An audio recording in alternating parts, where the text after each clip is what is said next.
Duela urte asko, 10 urte ez aldira urte asko.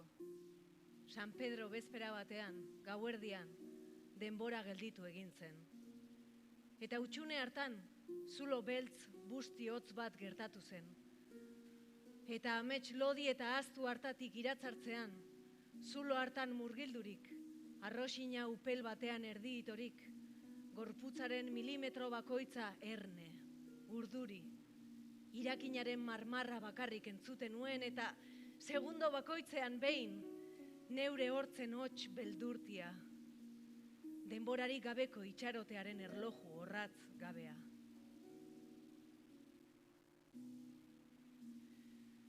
Duela urte asko, 11 ia, San Pedro bezpera batean, infernuko deabru guztiek bultzaka kolpeka geratutako denbora martxan jarri zuten, eta ene historia bitan zatitzen da arrez gero, San Pedro egunaren lehenagokoa eta ondokoa. Gau hartan dago haurtzaroaren muga, esia, zorionaren azken esperantza.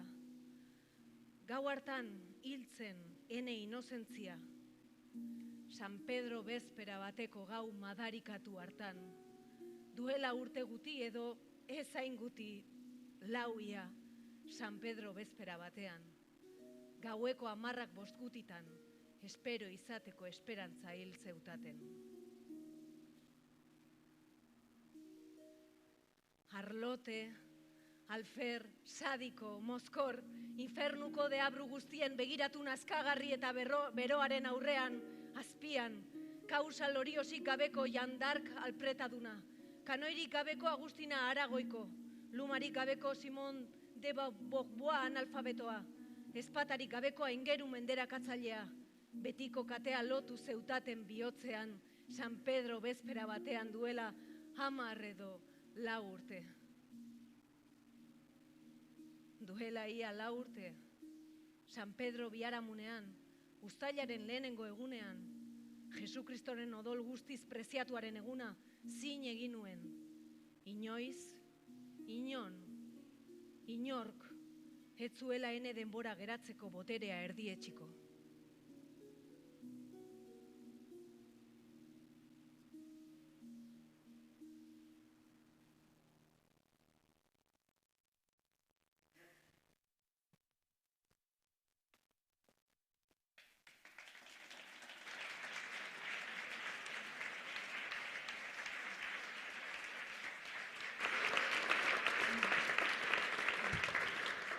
Arratsaldeon guzti-guztioi, ez gaude San Pedro bezperan, noski, neguaren atarian gaude eta euskararen egunaren bezperatan.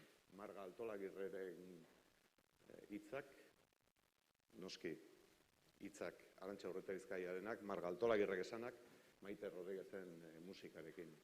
Arratsaldeon guzti-guztioi, urteak daramatza Arantxa Urretabizkaiak bere txori izaera aldarrikatzen. Bere idazlanez galdetu izan dioten bakoitzean, erantzun du ez dela ornitologo, txori baizik. Eta horregatik beste norbaiti dagokiola azterketa egitea. Utziazue pakean, nik egin dut lan, eta lanean segin nahi dut, egan eginez segin nahi dut, azterketak egin ditzatela besteek esan nahi balut bezala. Besteren hitzak itzultzen egin zuen lehen hegaldia, Arantxa Urretabizkaiak. Eta poesia hitzez ausartu zen bakarkako lehendabiziko esperientzian. Baina eskarmentua hartu ala, hegaldi luzeago eta lauagoetara jo zuen gaur arte. Nobelak, ipuinak, hori bai, gero eta libreago. Ornitologoentzat, gero eta sailkagaitzago.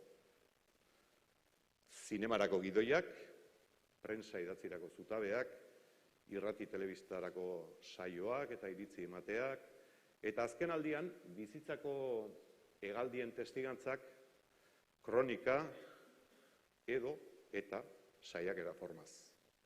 Euskararen normalizazioaren alde egindako lanagatik abadia saria jasoko du gaur Arantxa Urretabizkaiak.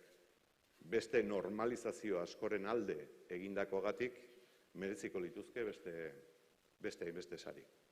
Sarigaiak hitzezko sariak izan ditzan, Arantxa Urreta Bizkaiaz gaur 3 emakume hizketan. Literatura jostorratza eta ariz eraikitzeko gai den idazlea. Idaztea eta irakurtzea, bai ez, idaztea eta irakurtzea literaturaren aurkia eta ifrentzua direla jakitun, irakurtzeko gogoa pizten idazten aina denbora inberditu duen Yolanda Arrieta. Txaloa, Yolandari.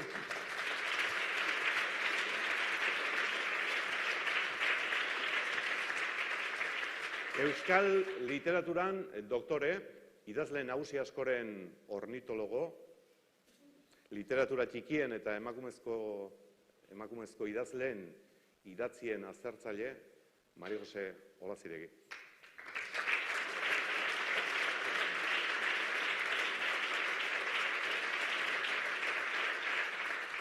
Eta aulkiz-aulki ipuinetatik nobelara egin zuen salto, Janis Joplin biziberritu zigun, eta emakume bertsolarien testigantzak kontrako eztarritik jaso ondoren, orain, hemen dugu, ahozko eta idatzizko idazlea, Uxue Alberdi.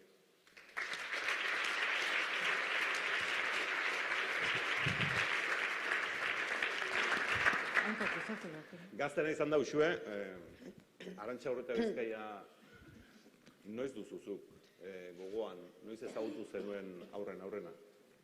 Umetan. Kalkuluak gaizki nezpa ditut, ni jaio nintzenean Arantxak 37 urte zeuzkan, orain nik dauzkadanak baino 2 gehiago. Eta niretzat erreferente izan da beti, emakume modura, idazle modura, feminista modura eta plaza publikoan hitzari eusten dion, denbora luzez eutsi dion eta eusten dion emakume modura.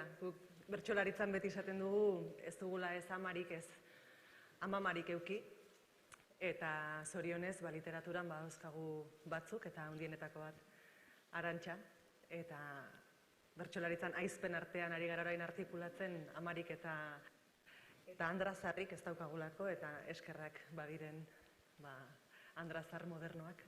Andrazar modernoak, Eta horrela, eta beti esaten da gainera, Arantxa Urreta Bizkaiak gauza askoren normalizazioaren alde egin duela, ez? Esate baterako orain, inolako beldurrik gabe esaten duela, ni zaharra naiz. Eta hemendik urte batzutara, bide hori ere irekita dago dela, Mari Jose. Dudari gabe, eta gainera horretaz idatzi du, berez gai tabua dena, zaharra eta emakumea, 2 aldiz tabu. Eta, bueno, nik uste bera ezagututa eta ze bizimodu eraman duen eta ze aldarrikatu duen, ez dakit zaharra, baina aktiboa, askea, mugitua, nik uste irudi bat hor badagoela, gero eta arruntagoa dena gure gizartean, ez? Oda, adinarekin ez dirala bukatzen hainbat kontu, eta are gutxiago, sortzaile zarenean, sortzeko gogoa, eta sortzen jarraitzekoa, ez? Hala ere, sekulako meritua duz, urteak, daramatza Arantxa Urreta Bizkaiak, Yolanda, erakusle joan, eskaparatean. Bai, nik azpimarratuko nuke bere eskaparatean egon arren ahotsa entzuten da, ez da? Bueno, eskaparatean egon arren nik aldarrikatuko nuke bere arima askea. Eta bere arima askea gero ikusi egiten da, egiten dituen gauzetan, esaten dituen gauzetan, beti dotorezia ardaz hartuta, eta gainera, iruditegi euskal imaginarioan,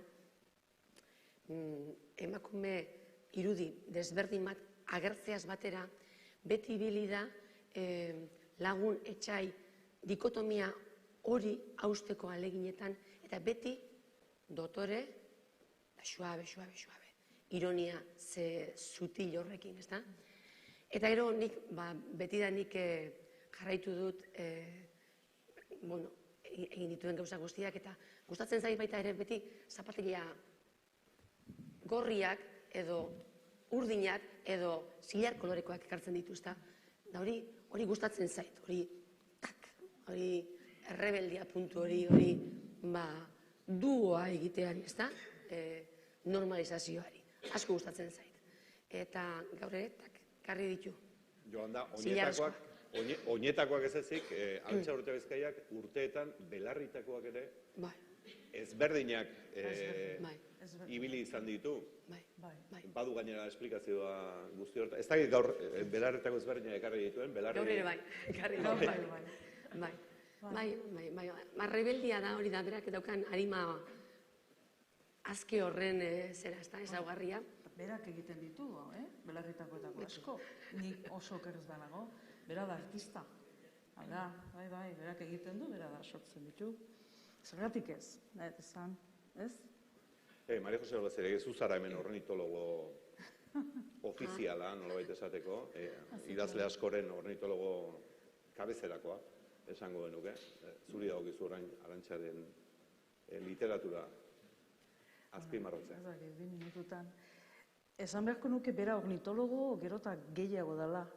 Nik ikusi dut bera Manhattanen ikastaro bat ematen doktorego eskola batean, bilok esku, tantxe, zagitzen bat ordu, eman genituen isildu gabe ornitologo rolean. Nik uste Arantxaren eleberri gintza izan zen 1979an, zergatik Panpoxa haize freskoa, erabateko haize freskoa. Eta apurtu zituen hainbat eta hainbat topiko. Gentozen garai oso esperimental batetik, Ene Jesus gogoangarria, asko oraindik maite duguna, ziutateaz, zergatik bai, eta 1979an azaltzen da zergatik Panpox, historia biribil bat, eta lehenengo emakumezko pertsonai protagonista. Lehenengoa, 1979an. Eta horrek apurtzen ditu marka guztiak. Eta gainera da lehenengoa eta da ama. Eta da ama abandonatu bat. Eta gorputzaren garrantzia, gorputza guduleku bezala, Frantziara begira, Saizar Vitoria eta beste lurreko kideak bezala, Frantzian idazten zenari begira, Le Mot pour le dire, Kardinal, hainbat idazleri. Eta hori zan oso, desberdintasunaren feminismoa, baina zan testu berri oso, nigo hartzen ez nire irakasle kutxunetakoak, Txumala Sagabazterrek, esatezian, perfektua da, Marijo. Bai, biribila da. Eta oraindik engantxatzen du izugarri irakurleekin, ez? Eta gero urtetan eutsi dio berritasun nahi horri. Izugarria da, ez? Zergatik Panpox, baina gero nahi bazute zuek segi, ez? Edo... Segi, lasai. Ez dena inik hemen. Irautearen hori gainera ez, erraza, lehen hori esaten egon gara, ez da? Eta bera ere autonomoa da. Langilea. Eta hori, be literaturan etengabe. Ama langilea. Ein. Gauza bada, behin berria izatea, birritan, hirutan. Baina irautea da askoz ere zailagoa, irautea eta fresko irautea. Eta gauza berriak esaten irautea, hori da... Irautea hemen eta kanpoan. Ze, koaderno gorria, 1989koa. Jendeak askotan ez daki, baina novela hori errusieraz, italieraz, alemanieraz, inglesez, gaztelaniaz, bulgarieraz, aurki serbieraz, izugarrizko inpaktua eukidun novela da. Hemen baino askotaz ere inpaktu handiago eukidu kanpoan. Eta gaia ere berriro erabat tabua. Amatasuna eta konpromiso politikoa. Oso gutxi ausartu dira gai horren inguruan, hau da, Euskal gizartean emakumezkoei egotzen zaien rol hori erabat estanda aldatu egiten du, eta hor ere ama bat da protagonista, ez? Orduan, ez dakit, berrikuntzan ikusten dut, izugarria eta gero jarraitu du, eta, kritikak nik uste gero eta laudori handiagoak, ez dakit ze gehiago...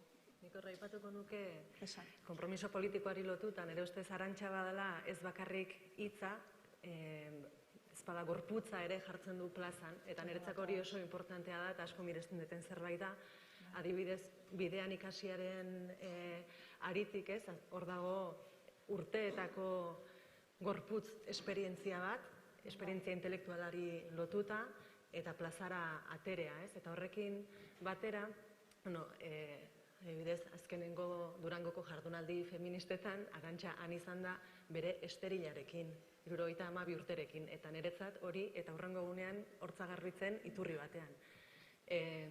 Nik ikusten ditut beste pertsona batzu, agian burutik eta pentsamendutik asko, baina gero herrixearekin eta egunerokoarekin eta gorputz kontaktu horretan, hainbestetan ikusten ez ditudanak, eta niretzat Arantxa horretan ere bada erreferente. Eta bidean ikasiari lotuta, nik ere neure buruari askotan esan diodan esaldi bat entzun izan diot Arantxari, eta da nik hau kontatu egingo dut. Eta hitza armatzat izateak daukan garrantzia, niretzat oso importantea izan da umetatik, eta Arantxari entzuten diodanean, alardearen harira bizitako guztiarekin, sufritutako guztiarekin, ez nik hau kontatu egingo dut, iruditzen zait idazteko joera, idazteko sen hori daukagunok sentitzen dugula Alfonsin Estornik zioen bezala lapitza poltsan dagoen leherkari bat dela, ez? Nera bat hoz. Eta gainera, kontatu, baina fikzio bat kontatu du. Dena dakigu oinarrian dagoena, baina nasketa bada, baina egin du fikzionatu. Eta fikzioak beti ematizu aukera, kronika, kazetari kronikak edo dena delakoak albo batera uzten duen hori kontatzekoa, ez? Benetako haustura, benetako miseria, benetako violentzia, eta hor zirrikitu horietan, testu horretan, nahi gustatzen zait izugarri fikzioa dalako. Hasiera desberdinak ditu, noski, badakigu zertaz ari dan, eta jagoatzen naiz 2012an oso biltzarri importante batean Alemanian esan zuela, ez? Gurean gatazka, badakigu ze gatazka egondan, baina genero gatazka, transversala eta erabat oinarrizkoa dela, ez? Alardearen kontuan ari gara, bidean ikasia. Jolanda, zuk aipatu izan duzu, fikzioa da, Maria Jose Gozirek esan duen bezala, baina Arantxak bere bizipen propioetatik, ondorio sozialak eta individualetik kolektibora askotan jo izan du, ez? Bai, askotan, sari hau berau ere ikus daiteke eta eukidezak ez da, eragina gizarteko mugimendu batean.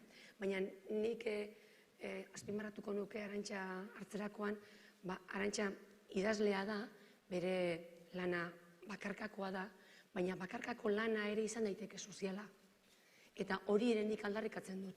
Euskararen aldeko sari bada, eta euskara ez da bakarrik hitz egitea, euskararen inguruan alor asko daude, eta bere ekarpena, hain zuzen ere, bakarkakoa da, baina denbora guztien oraintxe gainera komentatzen ari gara zenbat ikutu sozial dazkan. Eta hor, ikutu horien artean, baita ere azpimarratu nahiko nuke, pixkatamena esan dugu, eta idatzi dituen gauza guztiak, fikzioa izan arren, eguneroko errealitatea islatzen zuten, eta era berean jakin du irakurlegoa ere zabaltzen. Nik suerte izan nuen, Usurbila etorri zan, eta eukien duen solasaldian. Eta Usurbila etorri zan, nik ez da izan lagun etorri ziren, 50 lagun edo. Eta etorri ziren, denetarik etorri ziren 16 urtekoak, 20koak, 30 urtekoak, 40koak, eta 80 urteko jendea ere etorri zen. Inoiz liburutegira etorri gabekoa. Eta oso polita izan zen egun hura, danokan egotea. Denik amari entzuna daukat, hiru mariak irakurrita gero, berak birritan irakurtzen ditu euskera sobeto ulertzeko. Eta esan zian, joli, etxean joli nez da. Urrengun bekari olakuek, urrengun bekari olakuek. Eta hori ere ez da erreza. Ez da erreza, gauza sakonak, serioak, gauza gertaera sozialak, kontatzea, alfabetatu gabeko jendeak ere irakurtzeko moduan. Panpoxitza zuek erabiltzen altzen duten? Zergatik panpoxen aurretik? Ez. Haren atzetik jaio nintzen. Noiz irakurri zenuen zuk lehen dabizu baldizan? Noiz daukazu... Nerabetan. Nerabetan. Bai.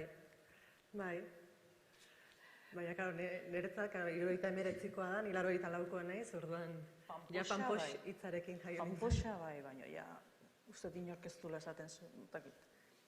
Aizu, Ez, pampox da, zergatik pampox. Hori bakarrik. Pampox da, zergatik pampox. Bagora ezagun, zergatik panpox.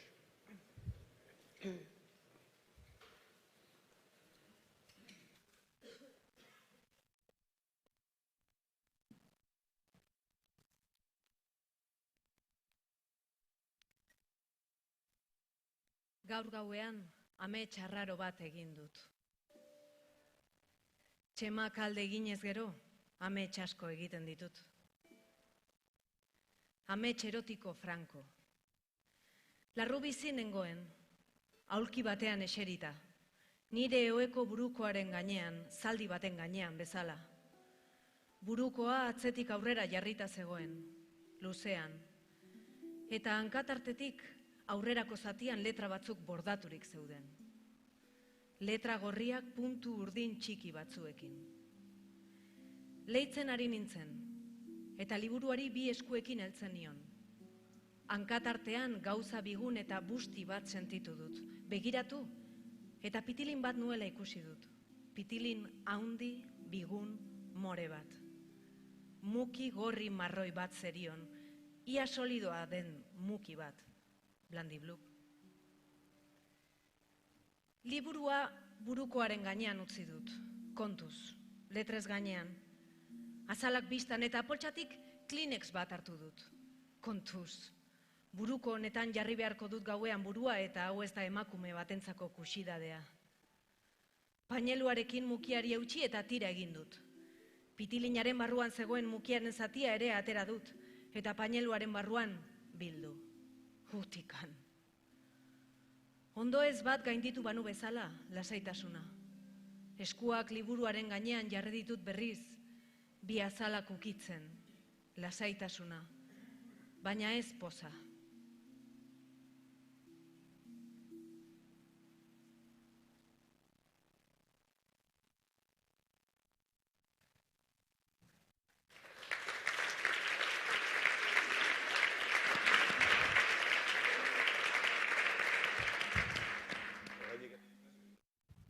Blandibluk, bai. Blandibluk.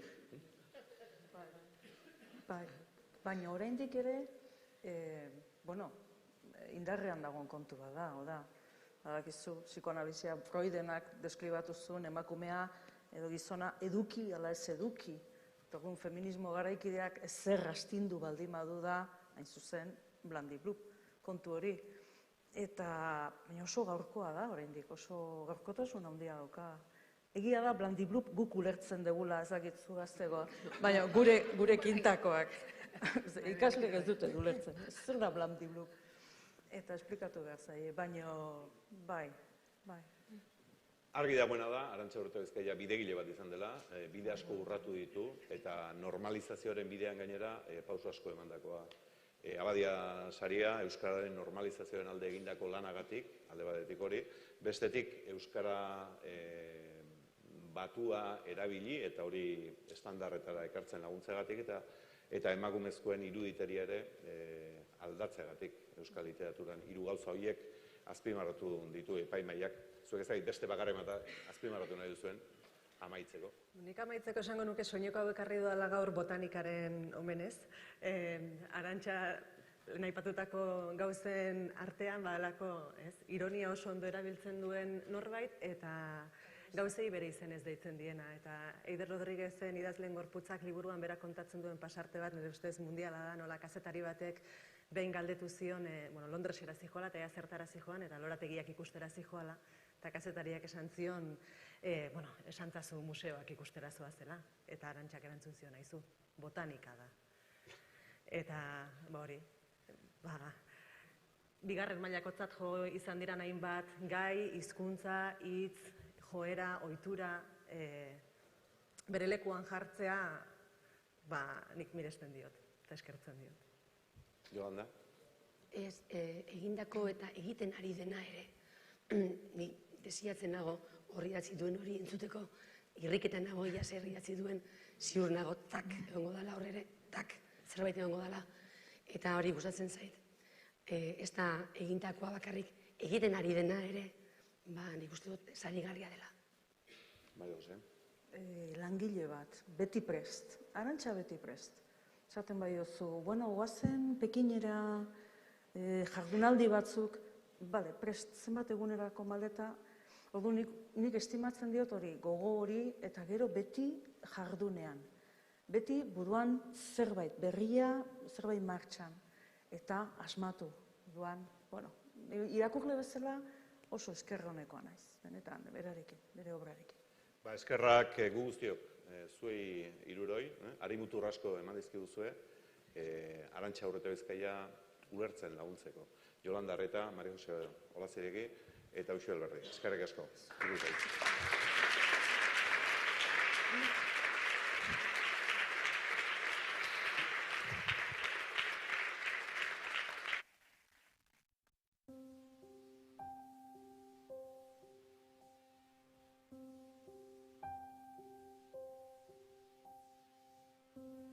Emakumearen iruditeri berri bat margotzen aintzindari. Bere istorioekin, bere literaturarekin. Euskarazko iruditeri oparo, moderno, zabal eta askea sortzeagatik. Arantxa Urretabizkaia. 2019ko Anton Abadia saria.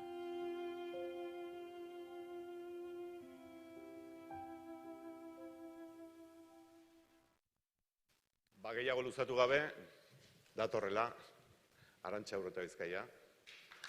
2019ko Anton Abadia saria.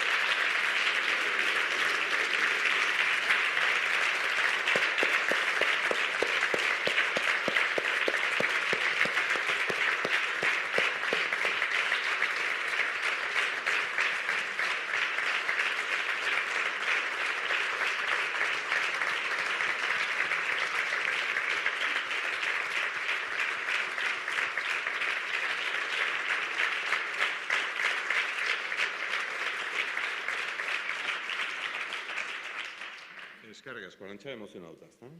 Nola ez? Eta gaur ere belarretakoak, utzik egin gabe. Intimidade guztia kontatu behar ditugu. Ez, Gipuzkoako Aldun Nagusi jauna. Aurrera, sariaren entrega egitera, Udane Juaristi artista azkoitiarrak margotutako kuadroa. Hala, jaina.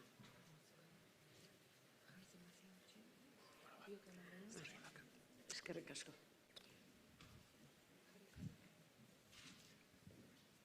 Kargatzen zabe, Bai. Oso ongi.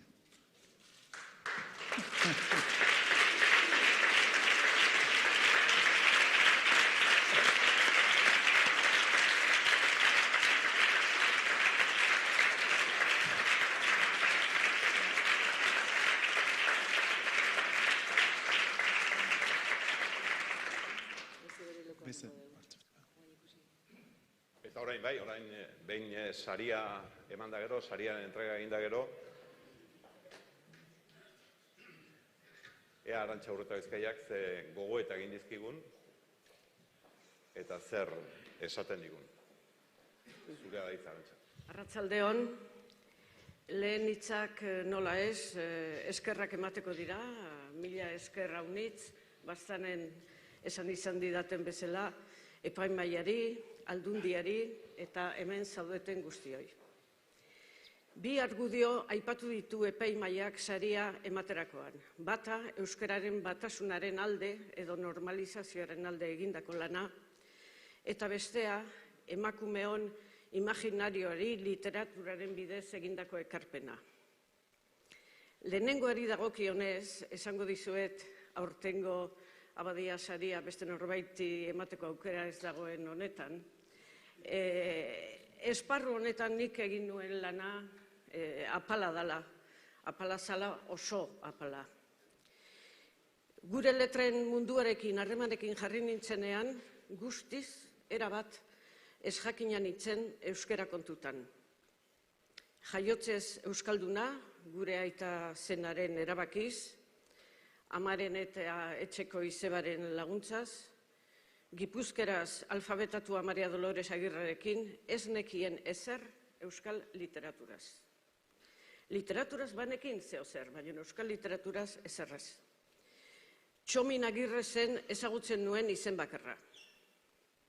Agian, ez jakintasun, euskera mantentzearen aldeko jardunean ikasi nuen korrontearen kontra igeri egiten. Gutxik defenditzen zutena defenditzen. Hori zen gure aitaren esanetan tokatu zitzaigun patua. Arrazoi izan eta galdu, eta alare ez etzi. Gauza da, berehala ulertu nuela euskarak ez zuela etorkizunik batasunetik kanpo. Orduan asmatu nuen oraindik ere betetzen dudan leloa. Zuek agindu eta nik bete. Zuek horiek ez ziren nola nahikoak. Michelena, Aresti, Sarasola, Saizar Vitoria, Txillardegi, Quintana. Horretan saiatzen naiz oraindik ere euskaltzaindiak agintzen duena betetzen. Ez naiz euskera kontutan aditua. Ez dit euskerak ezer zor, alderantziz asko zor diot nik euskerari. Aldez aurretik jakin izan banu zer nolako burua usteak ekarriko zizkidan autu horrek, batasunaren aldeko autu horrek, agian ez nuke pauso hori emango.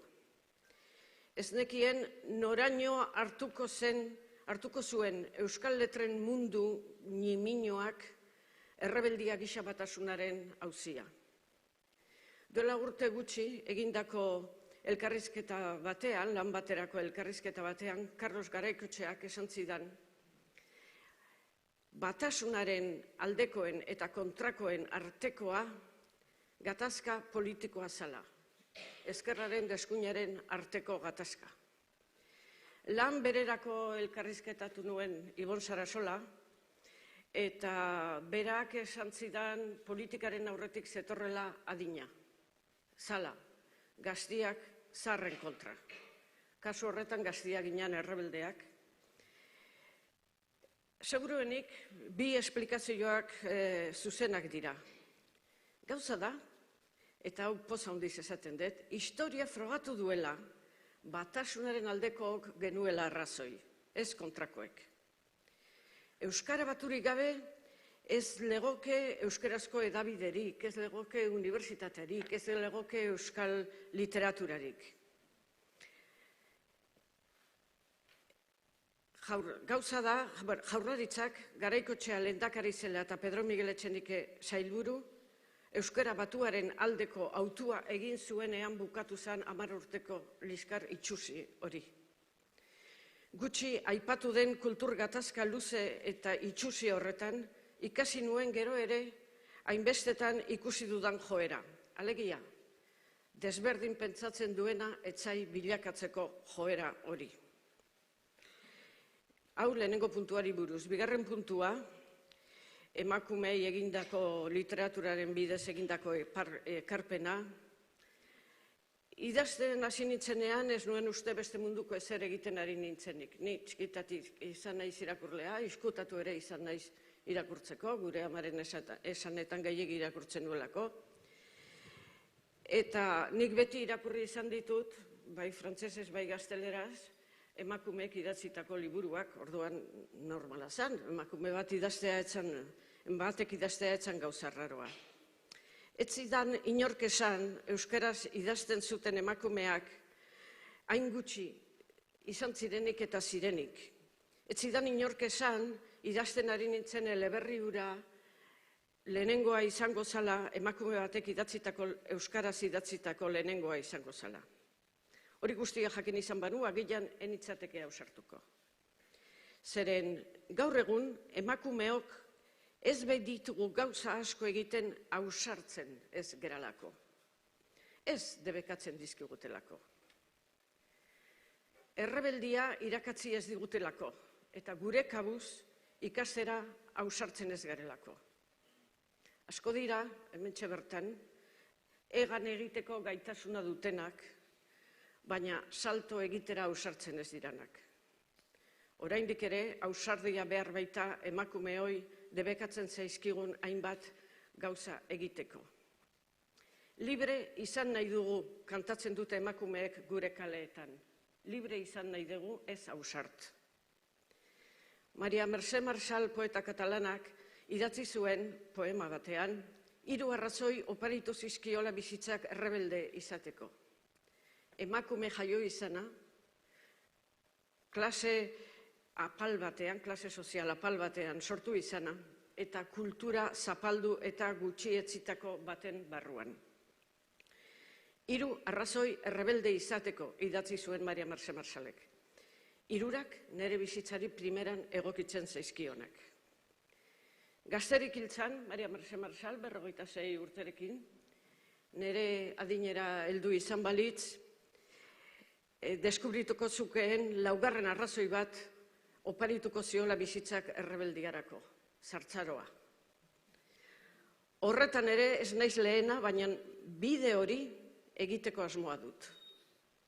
Nire aurreko batzuk kendu zituzten lehen sasiak, sortu zuten lehen bidezidorra euskara batuaren bidean, emakumeon eskubideen aldeko gatazkan, zahartzeko modu berriak asmatzerakoan.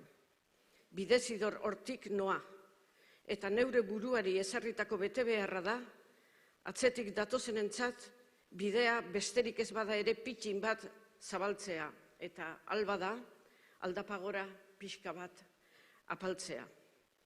Eskerrik asko guztioi eta ongi esanak aintzat hartu eta gaizki esanak barkatu.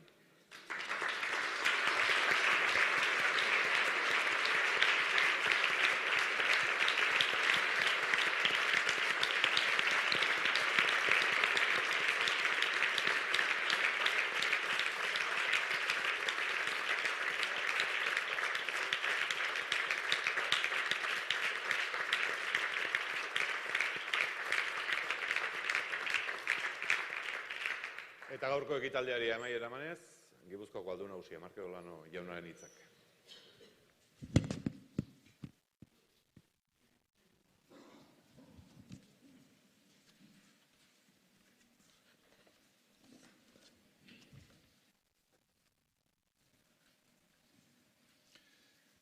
Herri agintariak, Euskalgintzako kideak, Arantxa, lagunok, Gabon guztioi.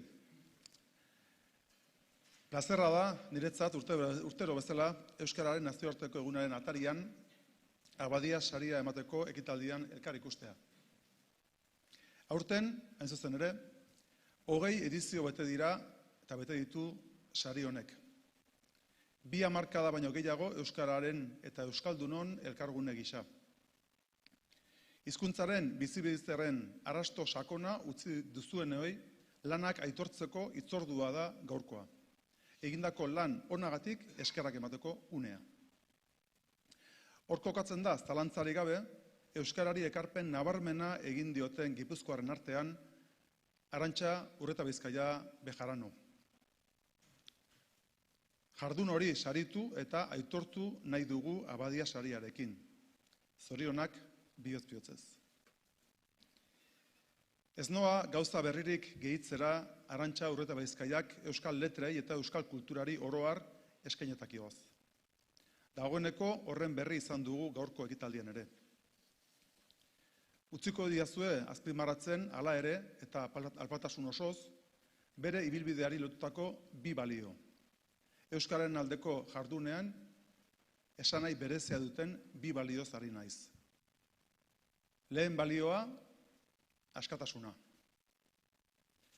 Irakurri izan dizut, beti saiatu zarela askatasunez senditzen eta pentsatzen duzunari jarraituz, idazten eta bizitzen. Naturaltasunez, barne indarrak eta ideiek agintzen dizuten hori betetzen eta liburuetara eramaten. Askatasun eta naturaltasun horri eutsiz, euskal literaturan emakumearen presentzia eta iruditeria aldatu egin duzu zure obrarekin. Sormen bide horietatik abiatu dira ondoren hainbat eta hainbat emakume idazle eta sortzaile. Horri esker, emakume idazleen begiradak asko eman dio euskarari, euskal letrei eta esango nuke gure herriari.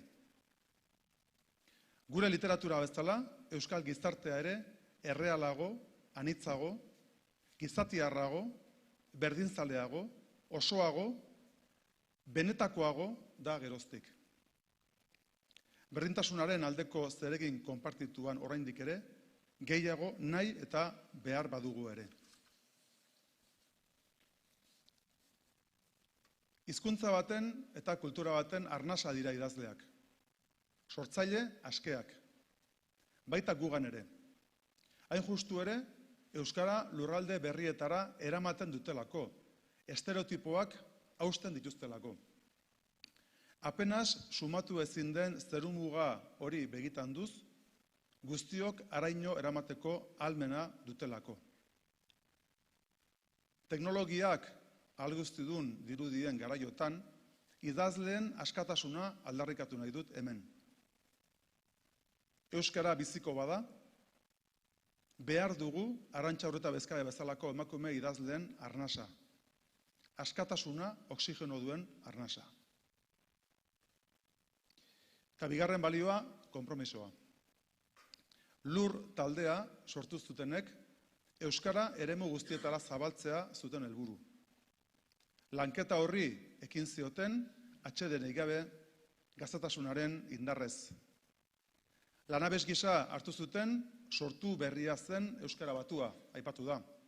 Eta beren jardurarekin edatu, egikaritu, ezurmamitu egin zuten. Testuinguru sozial eta politiko latz eta arriskutsu batean egin ere. Euskara eta euskal literatura gainera, Europako korronte eta ideia aurreratuenekin lotu zuten. Orain dela 50 urte, euskararen aldeko autu sendoa egin zuten belaunaldi horrek. Ordutik, etengabea izan da euskarari egindako ekarpena, norbanakoaren konpromisorik gabe ulertu ezinezkoa. Asko eman diote gure hizkuntzari, euskal kulturari eta euskal gizarteari. Aurrerantzean ere, ez da etengo beren emaria, ziur nago hortaz. Gipuzkoako Foru Aldundiak azken urteotan merezitako errekonozimendua eskaini die lur taldeko kideei.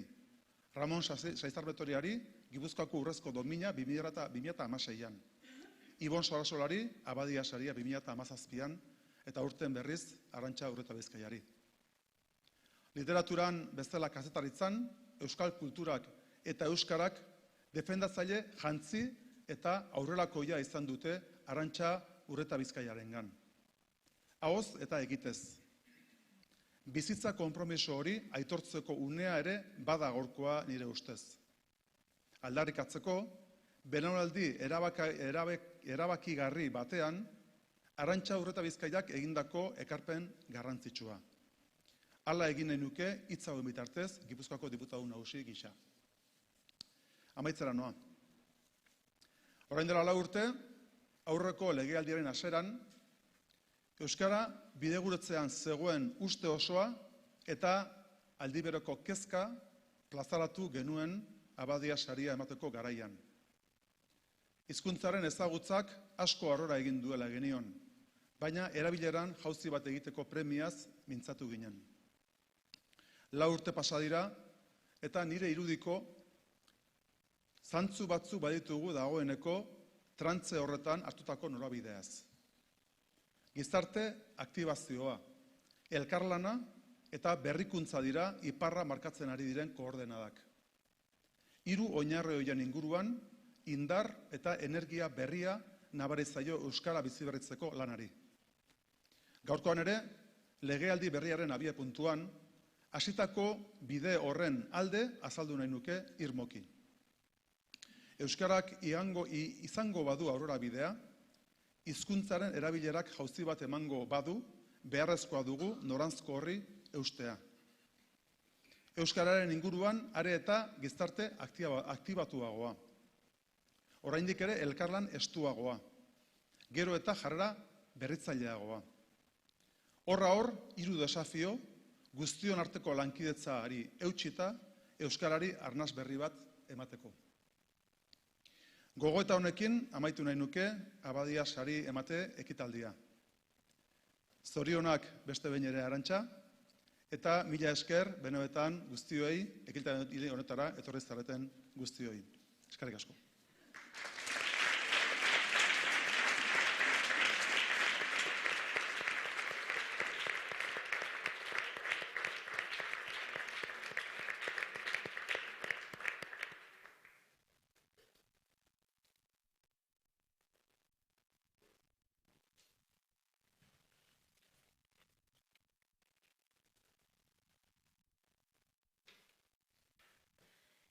Heldu zen, zuek etxera eta ni izenik ez zuen lekura itzultzeko garaia. Zuen aita eta biok, hurrengo astebururako gelditu ginen. Biok bakarrik, umerik gabe esan zuen. Bikote ere bagarela ahaz ez dezagun. Etzen tximistarik erori ez itxasorik erdibitu. Ordurako, ohituraren itxura hartzen hasia zen tristura, zuekiko etenak eragiten zidan mina. 15 egun gehiegitxo iruditu zitzaizkidan, baina onartu egin nuen zuen aitaren plana. Eta urtu egin zineten espazioan, aurrea bisurik gabe, ni etxetik kanpo eta katigunen goen bitartean. Zuen aita etzen agindu bezala etorri, eta hasieran pentsatu nuen oztoporen bat sortuko zela, poliziarekiko zerbait edo zuen gaixotasunen bat. Zapustu egin nintzen, baina inondik ere ez larritu. Beste 7 egunetan zain egon eta kitxo. Handik gutxira, ordea. Onartu behar izan nuen sortutako oztopoa gaindi ezina zitzaidala. Desagertu egin zinetela aita eta zuek, amonak berak ez baitzuen zuen berri. Edo hori jakinarazi zidan idazkera dotorez idatzitako gutun batean. Nire semeak lapurtu egin dizkigu, idatzi zuen. Eta zerbait jakin bezain laster bidaliko zidala abisua. Handik 7 urtetara, zuen aitak Venezuelatik Gabon karta bidali zuen arte. Bitarte horretan denetatik pasa zait burutik, betirako zirudien utxunearen sustrailen bila. Eta hemen nago, zehazki non ez badakit ere, zuen aitak baitu zintuztenean bezain katigu, baina ez betiko. Luze joko du, ez baita erraza satelite baten norabidea aldatzea, baina gaurtik aurrera nire bizitzak ez du beste helbururik. Oroitzapenak oroitzapen, egiaren nire zatitxoa kontatu dizuet. Orain badakizuen hor zineten eta baita ere betiko zain naukazuela. Besterik ezean, zuen ondoan hil nahi nuke, beste ostoak inguruko lurra aberasteko erabiltzen dituen zuhaitzaren antzera. Ez, ordea, zuek besarkatu baino lehen, zuen usaina eta beroa gutxienez behin dastatu baino lehen. Laster arte laztanak, bihotz ederrak. Elkar ikusi bitartean, utzi arrastoak zuen bidean, markaidazue zuen nondik norakoa, kuaderno hau daramak esango dizuen nola. Ama.